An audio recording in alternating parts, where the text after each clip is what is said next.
Last video, I reviewed RuPaul's Drag Race US Season 4. Naturally, this video is the same for Season 5, because I need something to do between job hunting, depression naps, and binge eating entire boxes of pasta while deluding myself I will lose weight.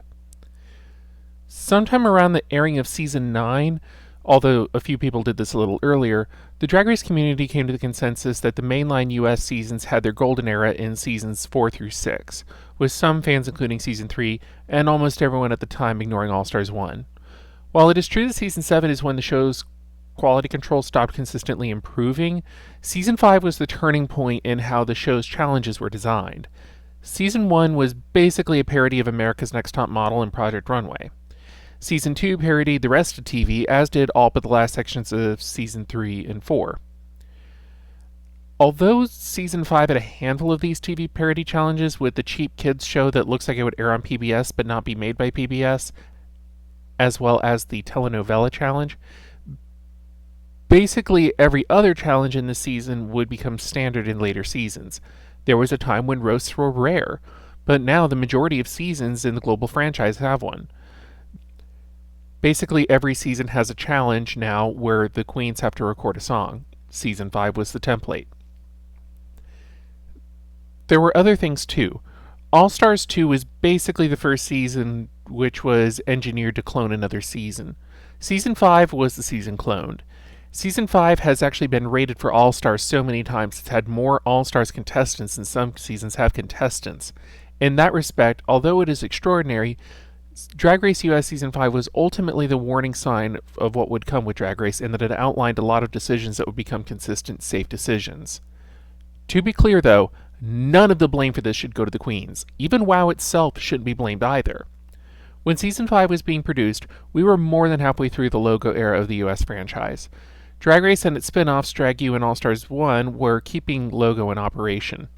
A lot of the network was basically built around it, and that meant that being experimental was a lot more dangerous. This worsened over time as Drag Race became the show that companies used to save dying networks and broadcast companies like BBC Three, VH1, MTV, Line TV, and France Televisions. On top of that, Drag Race has been WoW's only mega hit. They've had little things to keep people busy, like documentaries and million-dollar listing, but Drag Race has been the only thing networks have really invested in with the company. Drag Race becoming stale was not Season 5's fault or WoW's fault. Season 5 just introduced a lot of things that became stale. Drag Race becoming stale was entirely the networks and broadcast companies' fault.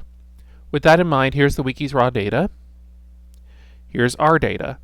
Notice that we do not have the max potential rows because everyone in the same episode has the same max potential always. Hooray for no returning queens episodes. Especially given that half the time they go back home on the same episode anyway. Episode 1 opened with the infamous bus moment. I've linked the video of it here on RPDR Cringe because let's be honest, it belongs there and not the regular Drag Race subreddits. It was Penetration's first and only episode, but I'm glad she was there. Penetration was able to use this appearance to get more gigs in Ohio and surrounding areas. One glorious evening, I saw her perform flawlessly at Brett's nightclub in Toledo, Ohio. There were posters above the urinals reminding people to use condoms. Since then, that club has been taken over by a Christian extremist hate group. Back to Penetration, though. She had a Minimax of 0. Serena Chacha had a Minimax of 1. Jade was low with a Minimax of 2. Roxy won with a Minimax of 12. Alaska, Ivy, and Lanesha were all high with maxes of 11 and minimums of 9. Everyone else was in the 8-3 range. The next episode was the obvious promotion of other members of the Drag Race franchise episode, in which queens had to lip sync to untucked moments. Serena was in the bottom. Oh wait, she did that last time, and was eliminated with a Minimax of 0. This season had many instances of queens ending up below safe and being eliminated in the next episode if they did it again. Monica Beverly Hills took her out with a Minimax of 1. Lanesha Sparks won with a Minimax of 12. Vivian Panay, Honey Mahogany, and Ivy Winters had a max of 11 and a minimum of 9. Everyone else was in the 8-3 range. Episode 3 was one of the episodes which belonged in the Season 2 through 4 lineage, a TV parody challenge. In this, queens had to make children's show with the occasionally poorly hidden dirty joke. If this wasn't made under Paramount, Dan Schneider would have sued. Monica Beverly Hills was eliminated with a Minimax of 0. Coco Montrese defeated her with a Minimax of 1. Vivian Panay and Alaska were low in the 3-2 range. Alaska did not deserve this. Alaska did the job properly when there were plenty of queens with performances flatter than a performance Lennon would have given at the same time, and she was willing to take a risk for the team. Detox won with a minimax of 11. Jinx and Roxy were high in the 10-9 range, everyone else was in the 8-4 range. Episode 4 was one of the first Diva Biography stage performance challenges. These are usually intersected with the Rusical, but the Rusical can also be independent. But I'm counting it as one of the standards. If you have a problem with this, direct all complaints to the following address. Honey Mahogany and Vivian Panay were both eliminated this episode. The problem is we don't know who is better, not that being better than either was hard. But luckily we don't need to know. They both have a min of 0 and a max of 1. Roxy was low with a minimax of 2, Alyssa Edwards won with a minimax of 10, Ivy and Jinx were high with maxes of 9 and mins of 8, everyone else was in the 7-3 range. Episode 5 was actually in both categories as Season 5 episodes, because what is queer media if not shitting on dualism? This episode was Snatch Game, a poorly aging standard challenge that is also a challenge from the TV parody era. Interestingly, Alyssa's performance as Katy Perry was so fetid, Immunity was basically abandoned until Drag Race Sverige brought it back almost a decade later. Alyssa's performance wasn't just the worst thing to happen to Katy Perry until Woman's World, it was also some statistical foam for us. We don't know her actual rank since the immunity protected her from the bottom two. But we do know she wasn't higher or winner, so that gives us a range she could be in. She has a max of 5 and a minimum of 10. This affects other queen scores as well. For example, Lanisha Sparks was eliminated with a min of 0, but she might have been better than Alyssa, so she has a max of 1. Detox was in the bottom 2 for her horrible performances catch-up, with a minimum of 1 and a max of 2. Ivy was low with a min of 2 and a max of 3. Jinx obliterated the competition with a min and max of 8. Alaska and Roxy were high in the 7-6 range. Everyone else was in the 5-3 range.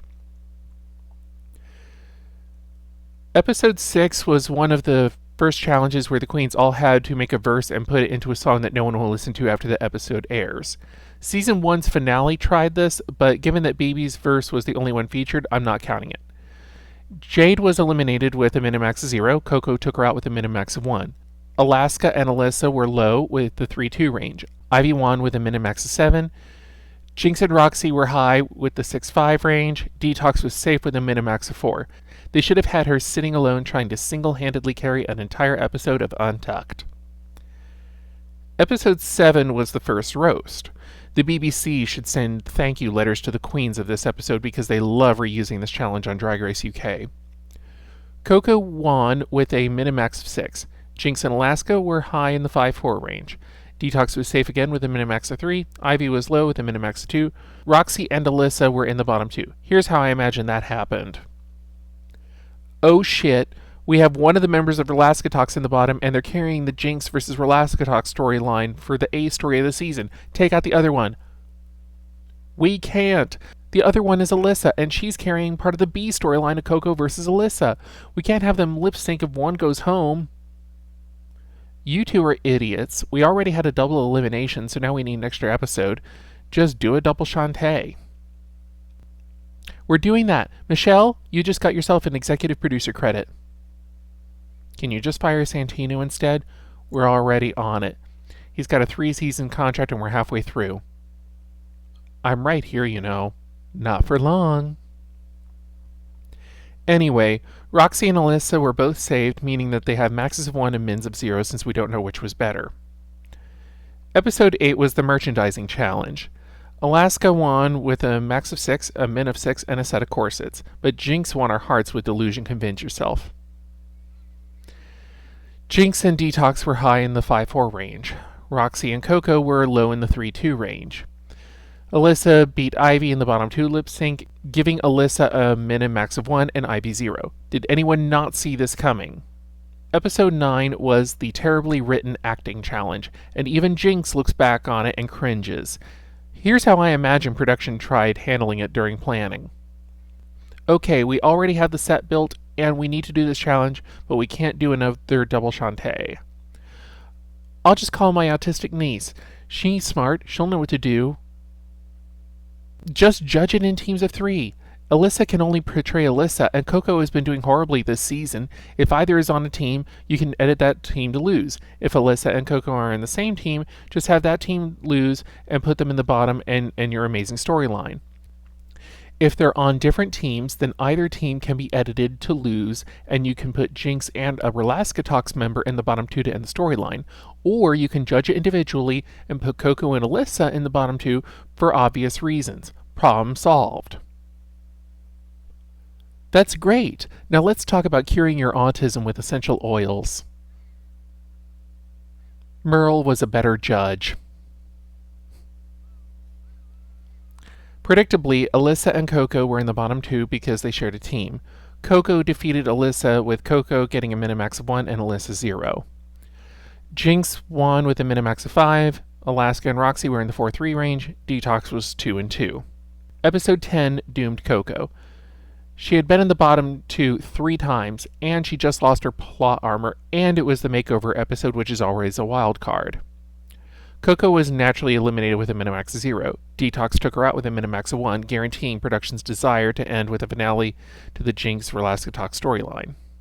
Roxy won with a minimax of 4. Alaska was 3-3. Jinx was a min of 2, a max of 2, and $20,000 in therapy bills for the knowledge of having worked with someone who played a role in the death of Judy Garland. I've already talked about how trashy it was for the show to endorse the military in the video on season 3. It's almost as if the U.S. Department of Defense has a chokehold on the media industry, which includes Drag Race's largest distributor. Episode 11 was the ball and production's dream come true. All they needed was for Jinx to screw up with at least one outfit, and they could have the dream finale to the Jinx vs. Relaskatox storyline. Naturally, this happened. Jinx got a min-max of 1 for taking out Detox with her min-max of 0. Roxy was high with a min-max of 2, Alaska won with a min-max of 3. Subsequently, we had 2 filler episodes and then the reunion finale. Season 5 may have been the season that formulated a lot of modern Drag Race, but it was also the show's peak in how storylines were handled. Modern seasons are usually cast so some queens can fill roles like the sassy narrator, the instigator, the underdog, etc. Season 5, in contrast, was much more driven by interpersonal relationships than filling production roles. This meant that they were able to avoid a lot of the issues that Season 7 faced, where you inevitably end up with more roles than queens. Queens have to start doubling up on roles, and valuable talent is sacrificed. But it also meant that they had to be more careful with manipulating the ranks a little. Even then, Coco had to lip sync 4 times. I suspect this may be why attempts to replicate the season were based on replicating the critical parts of the cast rather than trying to use the storylines between cast members. If you enjoyed this video, like, comment, share, subscribe, inflict misery on the Chick-fil-A customer base until they suffer as much as the victims of the hate groups that company supports. Ring the bell.